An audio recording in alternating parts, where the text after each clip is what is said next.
Hey, this is Ed Haravon from Get Real. I'm with my colleague Rob Merrilees, and we're here to talk about Metaverse in the news. Some interesting topics that have been out there the last couple of weeks that we wanted to talk a little bit out for our latest Get Real topic. And so, Rob, let's start here. I want to talk about this recent Foo Fighters recap after the Super Bowl. As you know, and many of you might know out there, Facebook, Meta Horizons announced that they were going to have a special, unique Foo Fighters concert that premiered directly after the Super Bowl. I think at one point over 60,000 people signed up for it, and I think less than maybe 5,000 people actually got in to see it at that particular time. I think it was 12 or 13. It was 12 or 13. So it had some interesting elements to it. But Rob, what was your take on that whole episode? It was a disaster. It was really a disaster. You're right. They had 63,000 people sign up for it, I think. And there was, a decent amount of press on it the week before when the announcement came out. And then folks like me, folks like you, grabbed their headsets a little bit after the game ended that night. And they couldn't get into the room. They couldn't even, that's in some cases, in my case, I couldn't even get past the lobby of the Horizons venue, where you can get into the place that's outside the door for the concert. So that night was really frustrating because you didn't get any feedback as to whether this was your issue or Meta's issue. I ended up going online on Twitter, I think, to try to see if people were commenting about that. And I don't know, maybe 10, 15 minutes, I started seeing some tweets that indicated that, hey, it's not just me. And then I think you and I started texting to one another as well, because I think you were also knocking on the door, trying to get in without any luck. I was super excited for this event for a couple of reasons. Not only one, I'm a big music fan and a big Foo Fighters fan, and so all week I was telling all my friends about it, and I was saying, not only to tie it in, like, hey, this is what we do for our business and kind of a big event, what's going on that we were watching. And certainly all my friends are Foo Fighters fans as well. So I was really pumping it up. So not only was I disappointed on a personal level that it didn't go off without a ton of hitches, but also just globally, I was surprised that Meta Labs wasn't prepared for it. Like, it was you can't get a bigger media event than the Super Bowl. This was a great way to show kind of what they've done with the Horizons platform. It was a great way to get some, one of the biggest acts out there in to do something specifically for a VR audience. And, it just shows, I think, that we still are at the very, very, very beginning of the technology. And there's going to be friction. And it's, somewhat disappointing that they couldn't put it together. I would think that someone as a big of a gatekeeper themselves would be able to manage that. But and I worry about what that does for people trying to have future events that are going to reach this scale. Because frankly, one of the power is that you could have this intimate experience for 60,000 people and make them feel like they're in a small cabaret or a small auditorium. And that's one of the great powers of VR.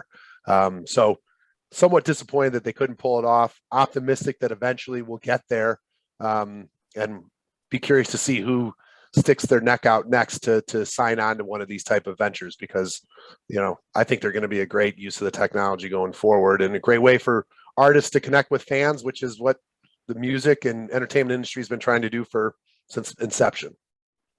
I'll push back on one thing you said there, which is that their problems were the manifestation of it being early in the development of the technology. I don't know that others have done successful concerts in VR. The difference is that Meta has the biggest kind of platform, the biggest mouthpiece for it. And so, it had the opportunity to be a great event instead of what ended up happening, which is, 13,000 people were able to get in apparently. And many of them got in late. They didn't get in early. Meta just kind of botched it, I think. One quick example, they opened the door to get in, like either right at 10 o'clock, I think it was, 10 o'clock Central Time. or just maybe a couple minutes before. Like, you would never do that for a real concert, and they should have handled it like a real concert in that regard. They should have had the doors open early. Do they need to have them open an hour early? Maybe not. But they could have been opened a half hour early. But there's others. I mean, 2 years ago, you and I were in a concert in, was it Finland, I think, in VR, that was a better experience. Now, granted, I'm sure the number of people that were in that concert for that Finnish pop star were, not, those numbers didn't approach what Meta had the opportunity to do, but they really did botch it. I thought they botched it another way too. I went in the next day because they pretty quickly scrambled and put out messages about how they would, and maybe they were intending to do it all along, but they put messages out about how they were going to repeat the concert, right? That you could go back in later and watch it. And effectively, the experience was not a lot different. So I went in the next day on one of the scheduled times. I went in the next day, and the concert really wasn't a lot different than what was available also just on your 2D screen on Facebook. I mean, yes, were there some people mulling about? Yeah, but they didn't really take advantage of VR. It was basically just going in and seeing a video of the Foo Fighters concert there in front of you, kind of like on an IMAX screen. They didn't have a lot of different views that they easily could have had. They easily could have had a lot of different cameras where, you as the viewer, as the attendee, could have chosen. I don't think they anticipated or thought through kind of what the would-be concert goer would expect based on, because it never was out there ahead of time that it was just basically going to be a video. It was like their concert. It was presented as a concert. So anyway, those are my two cents. Yeah, I think that, it'll be interesting to see. I think we're going to continue to see more and more of these events come in, despite the fact that this one kind of just didn't go off as the way they wanted it to. There's too much money in the entertainment industry. There's too many opportunities for people to connect with their fans. They're looking for unique ways to connect with fans. The success, past success of, Megan Thee Stallion this week announced another Metaverse event. So it'll be interesting to see what they do with that. The Travis Scott in Fortnite from 2 summers ago. The big people and the big artists out there are going to find a way to harness this. So it'll be interesting to see how the technology evolves. So let's move on to our next topic. Let's talk about this new trend about Metaverse weddings, Rob. I don't know if Get Real will ever be involved on the wedding planning side. Not that we don't do a lot in events, but recent articles show that this is becoming much more of a thing here. And while it's kind of hard to comprehend that the wedding would be held in the metaverse, we certainly have seen a lot of adaptation through the pandemic the last couple of years. And curious to get your thoughts. I know I've got some of my own, but curious to get some of your thoughts as to what does this kind of mean for the technology, or what it means for kind of the social acceptance, if you will, of metaverse technology into people's lives going forward. Well, no doubt you're right that the pandemic has conditioned people to think of non-traditional weddings. So, the Zoom wedding obviously became a fairly common event, and even, Zoom funerals and Zoom bar mitzvahs and so on, all ended up, taking getting a foothold during the pandemic. It certainly has benefits and will have benefits even going forward, because it doesn't require physical presence. And no doubt, great grandmother wants to attend but can't. How can we get her to be present? And whether it's a hybrid solution, some folks are wearing headsets or AR glasses, and some others are physically present, or whether it's just all virtual. Time will tell what ends up being popular. But I'll say this: when Apple launches its device, whenever that is, a year from now, you're going to see a spike in the number of marriages, just because the number of headsets and glasses that are out there is going to take a huge spike up. Not just because Apple's devices are going to get sold, but also because there'll be so many. That'll be such a boost for the industry as a whole. What do you think about it all? Well, I thought, first of all, I don't know if people are ever going to full scale. I'm not looking for weddings to be replaced or other kind of ceremonial family events to be placed, but I think it's super interesting to think about it in a hybrid context. We all have that destination wedding that you don't wind up going to, or you can't travel to, or the couple wants to get married on the desert island and half the family can't make it, either due to cost or because they can't travel or they're not mobile.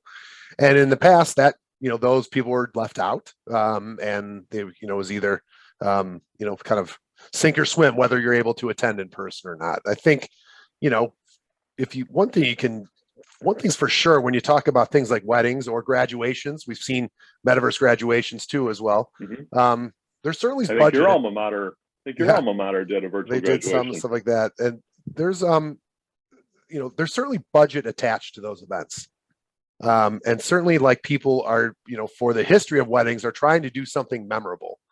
They do that through, accoutrements at the actual ceremony. They do it through the spectacle of the venue. They do it through entertainment. They do it through a number of different ways. And that's only as the digital technology is kind of expanded and social media, that's only expanded. I think it's interesting to think about how it could be kind of in conjunction with an in-person event. And so, you create your world that is, a replica of the island that you're going to get married or the mountaintop you're going to get married on.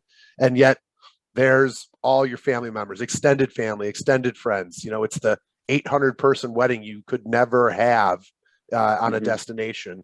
And people can interact with you while you're there through, all the various technologies available through these platforms. You're able to speak with them. You're able to interact with your audience that's remote. They're able to get part of the vibe. There certainly is the presence that's there in a VR headset or AR glass that is very different than sitting and watching on Zoom, which I know we were all part of in the past couple of years. And then there's an interesting piece of like, you can go back. You can have that same wedding, or you could go back, have another event in that wedding room a month later. What do you do on your 1-year anniversary? What do you do on your 5-year anniversary? All these things to kind of keep that event alive. Like now there is technology to bring people back. We all have those friends like, oh, you weren't at our wedding. We're great friends now 20 years later. Let me take you back to the wedding. Well, now in many ways, there's ways to do that. So whether it becomes a trend or not, but I just think overall in the event space too, as we get back to in person, I think that the lasting effect of the creativity of some of these people have used to harness new technology to kind of replicate some of these events is going to be this side-by-side nature. And how can you create different experiences for different people, but yet be part of the same event? And so it'll be interesting to see what happens going forward. And it's interesting what you're talking about, that there's the one aspect, which is it allows the person who couldn't otherwise go to the wedding, that person can attend. That's one aspect of it, right? Is that it can bring people together that are disparate geographically. But yes, the experience, whether it's in the future, looking back, coming back, revisiting, or even in the moment, like VR, for instance, allows you to do a lot of different things that you wouldn't be able to do or do easily in a traditional setting in so-called real life. You could cut the cake 10 times. You could cut the cake 10 times. You could have 10 different big video screens up at, basically zero cost that are showing home movies from, highlights during their courtship, right? Or when they were a little boy or a little girl, to just kind of, if you think about it from the sense of how do you bring two families together and look at it from that perspective, there's a lot of different ways to try to kind of let folks begin to get to know who the new family is, that VR would allow. That you're not going to go do that if it's in real life, but there are things you could do in virtual reality that would allow for that. See your childhood home, see whatever aspect from the history of their two lives. Interesting. We'll have to see what happens with this, but it's something to watch out there, and maybe there is a spot for us out there in the wedding business. Who knows? Let's move on. Rob, let's talk about the influx of metaverse applications in sport, and specifically here, the NBA. From my experience and from what's out there in culture these days, no one's been more forward thinking around their technology platforms in the last 10 years than the NBA. They're a global brand. And they've really been the leader in streaming. They've been a leader in other premium experiences, ways to interact with the brand of NBA basketball. No better example of this recently when the New Jersey Nets have taken the lead and created their own metaverse, if you will, experience for their fans and for people that are followers of the team. And just curious to get your thoughts as to that particular, maybe what the Nets are doing, but maybe even broader sense, what does this mean for sports and ways that they can interact with their fan base? Well, I think the biggest impact will be it gives everybody the so-called front row seat, or even better, the kind of on the field seat, to be able to watch the action. So if you think in terms of the camera now that's up there, wired in an NFL football game, right, where it can go in any direction, it can go however fast it needs to go to watch the action from above. I think the old XFL actually debuted that technology initially, and then the NFL took it over. To be able to do that for every game, to be able to do that in a three-dimensional context is impacting. So I think Brooklyn, if I remember correctly, I think they've got 100 different cameras now that's around that court in order to basically put you wherever you want to be in the action, on top of the action, to the side of the action. And that's an evolution, frankly, from just a big step forward from just 2 years ago. I remember Next VR, a company that has no longer exists. I think it's sold to Meta, if I'm not mistaken. They ended up having 2 cameras, I think. One was, or 3 cameras. One was at each end in the right underneath the basket, or right above the basket, and another one was on court side, and you could switch from view to view. NBC at the Olympics has started doing a similar thing for certain of the events in Tokyo, more in Beijing recently for the Winter Olympics, where they stationed cameras in multiple places, and also took a much more mobile orientation for their cameras. So it really does get you into the action. Now, the NBA, as you point out, is advancing. That's just one application that they're putting forward. They're putting forward a lot of different fronts where they're kind of on the forefront, whether that's the NFTs, the LeBron NFT, talking to basketball last summer, ended up became extraordinarily valuable. They've had VR locker room tours and interviews. I think the Utah Jazz, I think the Sacramento Kings launched their new uniforms in an experience that was a three-dimensional VR type experience. So I think their sport is perfect for it, because the fans just can't get enough, and they want to be in the action. They want to be in the game. They want to be up close and personal with the players and so forth. What's your thought? I think it's all that and even more. I think that, first of all, the demographic, the NBA is just ripe for metaverse technology. It's a young fan base. They've grown up on phones. They've grown up on digital media. Like they have to be the demo for NBA fan has to be one of the most tech receptive audiences of any industry out there. So I think it's right for a lot of evolution. I think it's interesting from the viewership standpoint, and I love the applications of put you kind of wherever you want to sit, or I want to sit front court. To me, it's about brand extension. What can't you do? What can't you do right now? And what do you can never get close to the players. You can never get in the locker room. You can never get behind the scenes in warm-ups or at practice. Those are closed to the press. Pandemic or no pandemic, those locker rooms are closed off. And so that's an area that no one ever really sees as a fan, but yet is most interesting potentially to see. And so if you can have, as you mentioned, the Utah Jazz with their locker room experience recently, if you can have ways that you can get your high-end season ticket holders, your sponsors, give them more bespoke exclusive ways to that's all these teams are trying to do to drive revenue with their fans, is you have more exclusive experiences that you can have for your fans to take part in. Like, your brand just gets stronger. People find more connection with the team. That drives merchandise sales. It drives ticket sales. It drives interest. And, NBA is a global brand. So for 50% of the NBA fans in the world, they're never going to be in Brooklyn to see a Brooklyn Nets game. They're never going to see Kevin Durant up close.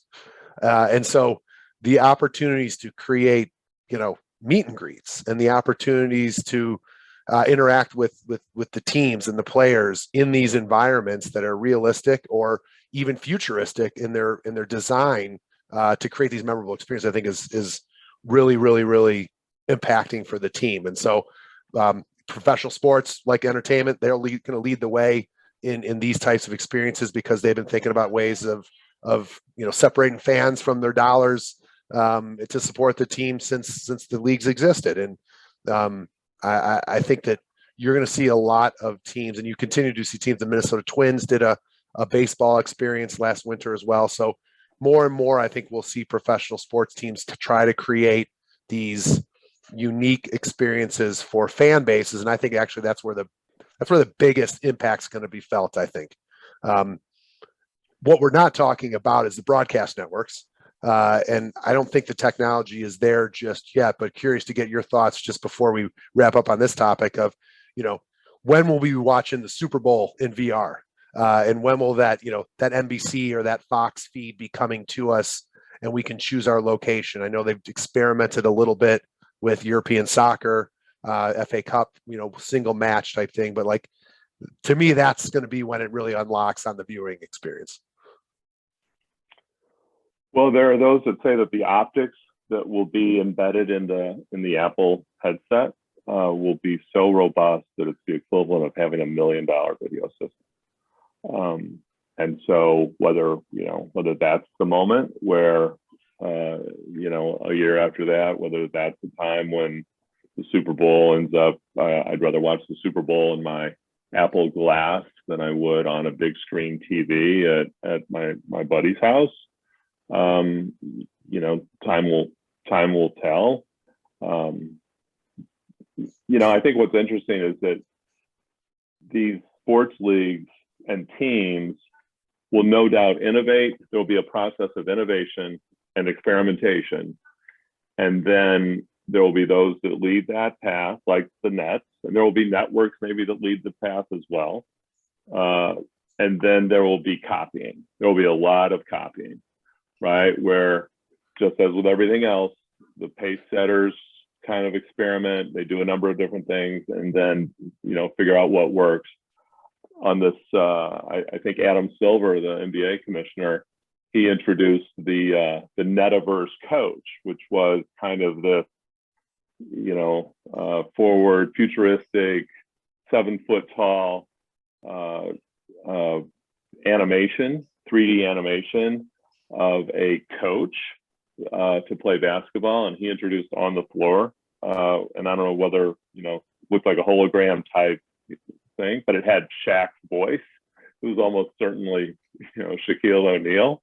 And then the coach, just to prove that it wasn't really somebody wearing, I guess, a suit, it actually levitated off of the court. That I predict will fail. I predict that will not be the successful application of these technologies.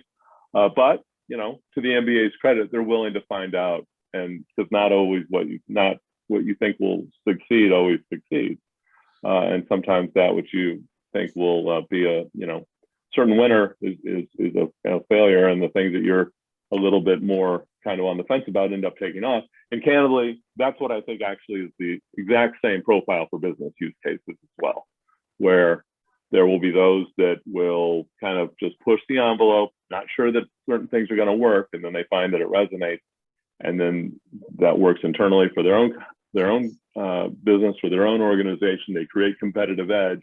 And if you're not already doing that if you're not already kind of in the know and already trying to experiment yourself, you're going to be less tuned in to what your competitors are doing. And those that have been pioneering a bit, we'll create some competitive edge by leveraging these technologies. And I think that's what the NBA is doing right now. I think that's what the Brooklyn Nets are trying to do right now with their efforts. And no doubt we're going to see a lot more really cool uses of the technology as these next months and years unfold. I'll end it right there and predict two things. Number one, I won't be looking for the Chicago Bears to lead the metaverse, given recent results.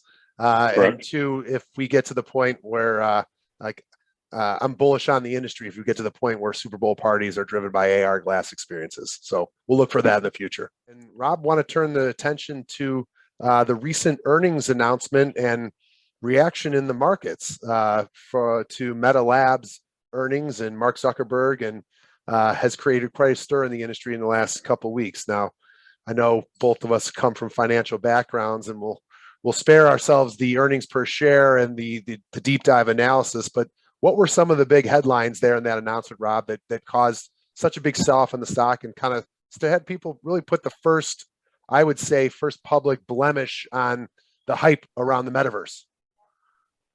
Yeah, so just by way of recap, in the early fall, Mark Zuckerberg, CEO of Facebook, made an important and significant announcement that they would be changing the name of the company to Meta as an attempt to brand the company with where they see their future being, which is in the so-called metaverse, which prompted a whole array of articles in the mainstream media about what is the metaverse and what does it mean for you? What does it mean for your organization? How do I get into the metaverse? Should I have already been in the metaverse? Why is Facebook rebranding themselves and spending a lot of money to do that? And if you roll the clock forward then a few months, and Facebook has their earnings report, as you mentioned a few weeks ago, and the stock ends up selling off 25%. And the big headline was that Facebook's Reality Labs division, which is handling, really devoted to their so-called metaverse initiatives, both in virtual reality and augmented reality, had lost $10 billion during the year. And that was the first time that there had been such a spotlight turned to that number. It's the first time that I recall that number has been isolated, and the analysts all reacted. Wall Street analysts all reacted very negatively. The market obviously reacted negatively, and the stock sold off. I think it was like 25% or so that day of that announcement, or the day after. And I candidly was a bit surprised on the one hand, because it's not as if there had been any, in my assessment, any hesitation or reluctance on Zuckerberg's part to identify just how important this initiative was, how many people at Facebook, Meta, were devoted to these initiatives. And the company, of course, was still wildly profitable for the quarter and for the year, and yet the stock still sold off. What I thought might happen in the ensuing days might have been more negative media attention around the metaverse as a result. Like, hey, it's really not all it's cracked up to be. It doesn't have the potential that everybody's been saying it does. And I'm kind of honestly, and I thought that would have been a mistake to try to, for people to draw or to read such and draw conclusions around that, because it's obviously not what I believe, to be the case. And I would have thought it was a real overreaction. But other than a few articles that were really very Facebook centered, very Meta centered, that's not really what has unfolded in recent weeks. It really didn't start to get the kind of, it didn't really take hold of the commentary around that that outcome?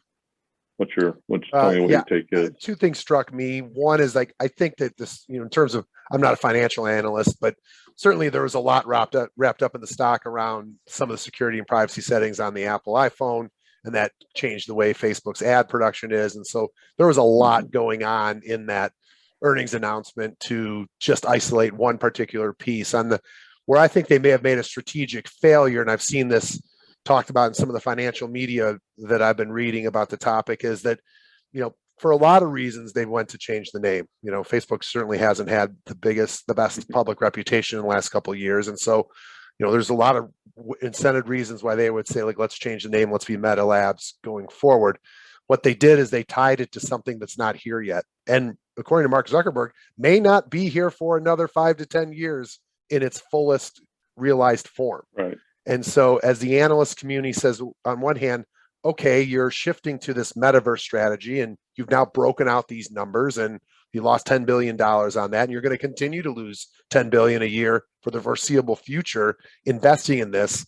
You've now taken what used to be Facebook and WhatsApp and Instagram, and you've thrown that to the side, and you have now staked yourself out as Meta Labs. And so you've staked yourself something that is going to continue to, the entire identity of your company is now wrapped up in something that is going to lose billions of dollars for the foreseeable future. And I happen to be a believer like you of the technology. I have to be a believer in the space. Certainly we've built a company around it.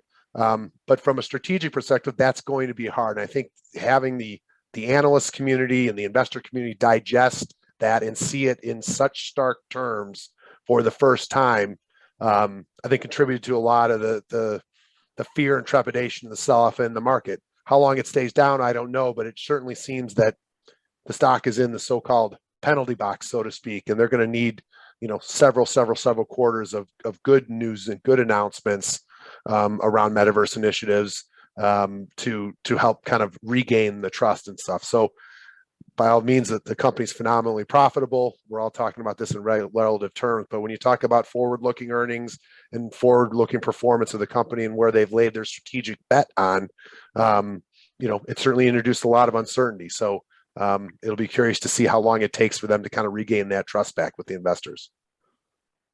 Well, certainly you're right that, analysts care about the current quarter, right? And if you think back to whether it's Tesla and how many times there were negative quarters and the viability of the company and its future was called into question every 90 days, right?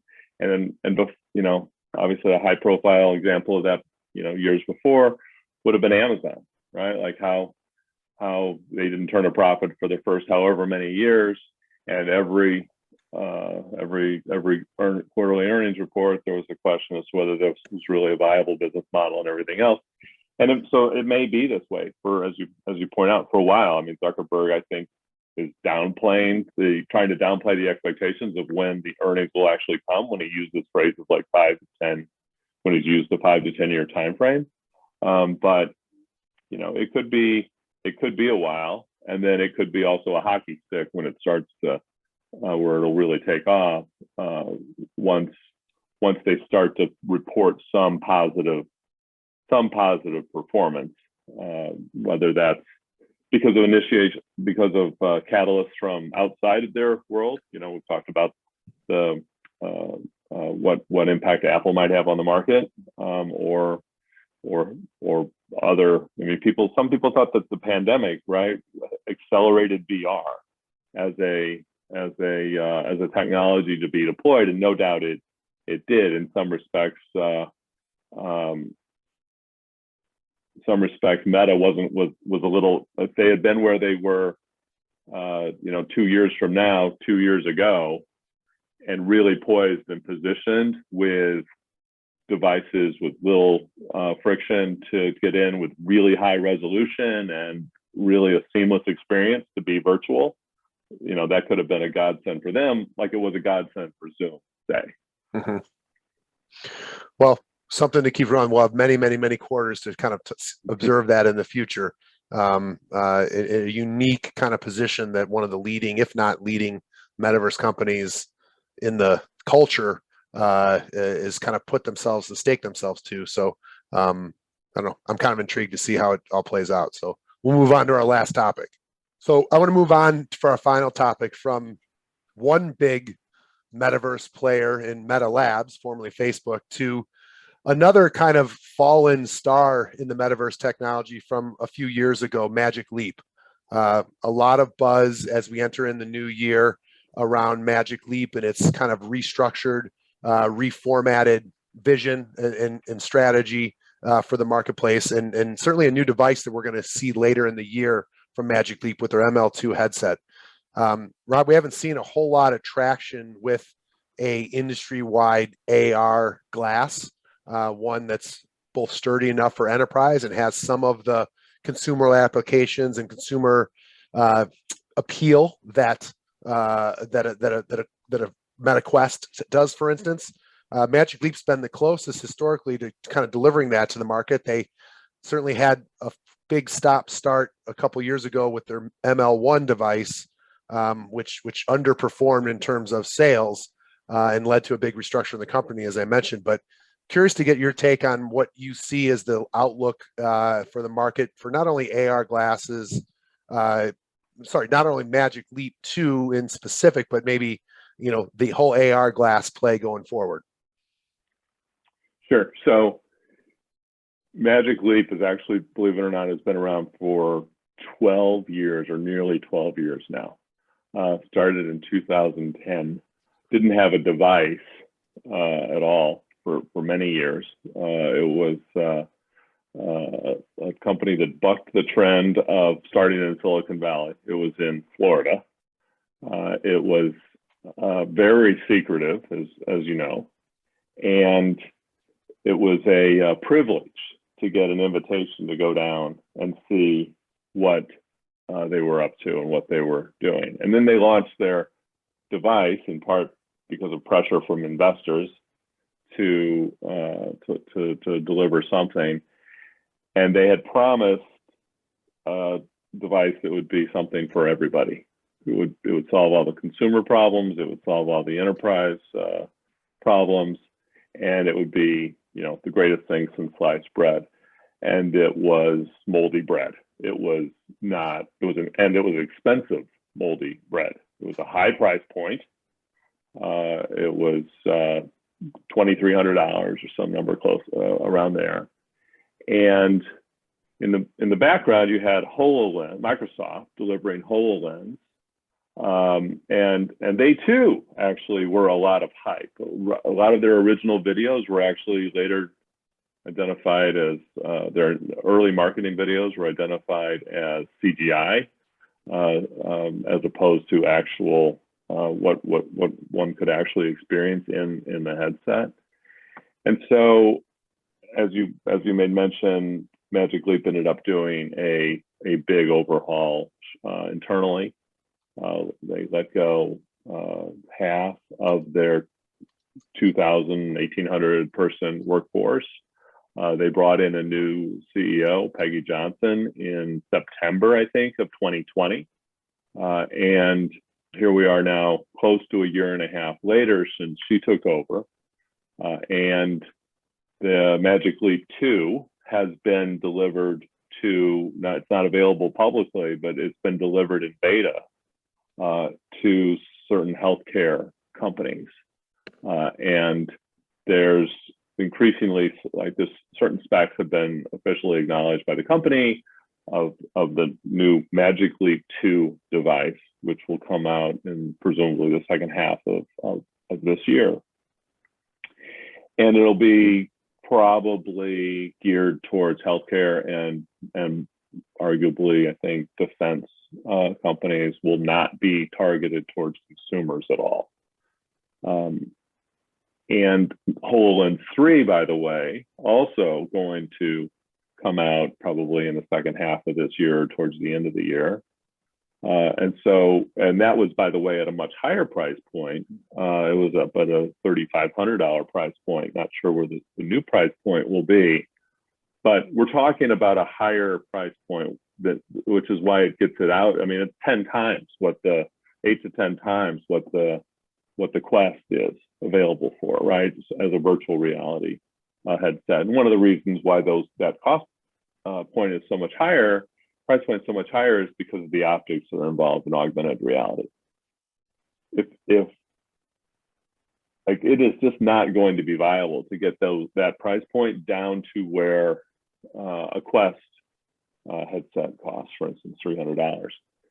But what is possible is that the value that'll be delivered to businesses and enterprise will justify that higher price. So the new device, the first device had a lot of it didn't live up to its expectations. The second device, according to those that have had a chance to see it, most conclude that it is a much better experience. The field of view is twice as big. It's or the total available field of view is twice as big. It's I think the device itself has 18 cameras on it itself, so it's going to be a much better experience. Now, what they do with that experience, what they do with that potential, will, time will tell, and it's going to be up to the software manufacturers to deliver on that. I know that there's excitement for those that have seen it about how robust that device is going to be, but people are guarded about it as well. As far as augmented reality in general, I'll suggest that it has a greater potential business impact than virtual reality, just because the ability to layer on data onto our physical world is really, can be quite impacting. I'm sure you have thoughts about that as well. Yeah, I'll say, just from my perspective, I don't know if this is opinion shared by all, but I'm very bullish on augmented reality glasses. I'm bullish on it on the enterprise side. I'm bullish on it on the consumer side. We are just scratching the surface. It is several years, if not 4 or 5 years, behind where kind of virtual reality technology is in terms of its applications and its ease of use. That being said, I'm bullish on Magic Leap too. I'm interested to see what the increased focus on enterprise will do to deliver a quality device to the market. I think they'll learn a lot by living up to some of the hype, as opposed to underperforming almost the impossible levels of hype that they had with their first device. And I think that any sort of traction on the enterprise side is going to unlock this concept that we can paint the world with data. And that has tremendous implications for business, for consumer, for marketing, for advertising. It's truly being able to understand what the eyeballs are doing. Now, it has some big ethical debates that'll have to be settled in the coming years. We're still not there yet. But I think that overwhelming potential to put data, to literally be walking around everyday life, and when you want to be able to put on something that looks like a pair of Ray-Ban sunglasses or a pair of Warby Parker glasses, and to be able to have a virtual heads-up display giving you any piece of data that's accessible to you from a computer terminal as you interact with life in your everyday walk around the public, and have that be geo triggered, and have it be facial recognition triggered, and have it be spatial triggered around, AR triggered around different installations, and not have it to require any input. It will compute on its own. I think we haven't seen a world yet where those possibilities are capable. And I think that, it'll lead to some tremendous advances, and it'll be a real disruptor in how people do business. It's not hard to think about us having, $1,000 phone with LiDAR cameras, or $1,300 phone with LiDAR cameras in it.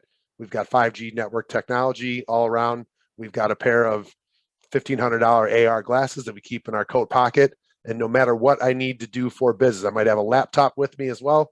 And no matter what the task that is I'm required to perform at the time, I have a device that's going to be able to do it. And so I think Magic Leap, they attract a lot of attention in the industry. So I'm in many ways rooting for them to be successful, because there certainly are other AR glass players. This won't be dominated by one player. We know Apple's going to come out with an AR glass. We know what they can do to consumer technology with their experience.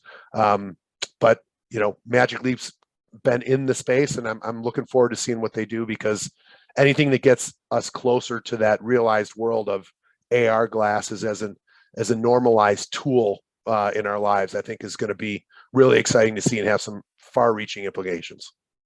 You know, you mentioned Ray-Ban there, of course, as I know, you know, that Ray-Ban's got the deal already, right? With Meta, formerly Facebook, and there's the Ray-Ban Stories, right? Which is just like their initial venture into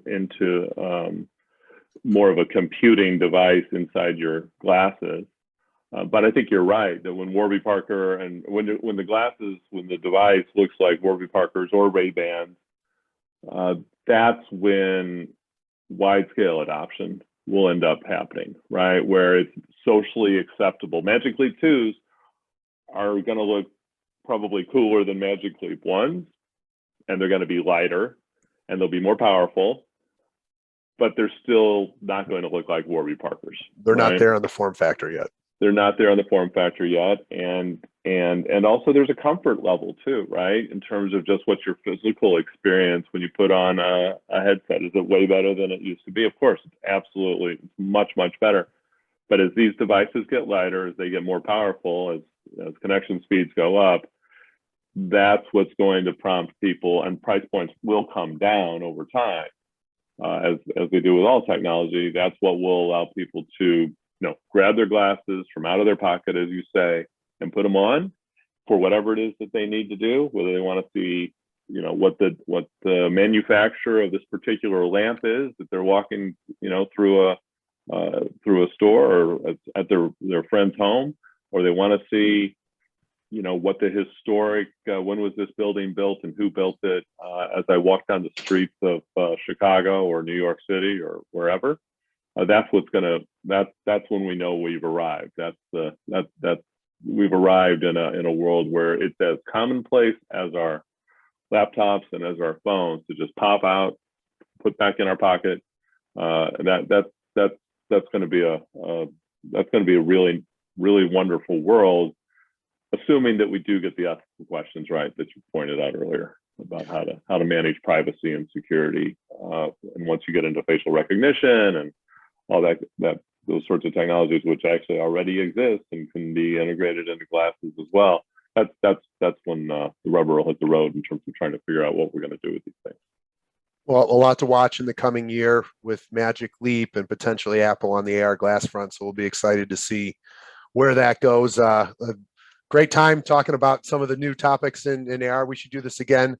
Metaverse topics and Metaverse in the news. So thanks a lot to Rob. And if anybody has any questions out there around what these technologies might mean for your business going forward, get in touch with us at Get Real. We'd be happy to have a consultation and talk about what we think could be great applications and impacting ways to create advantage for your own businesses. So see you next time.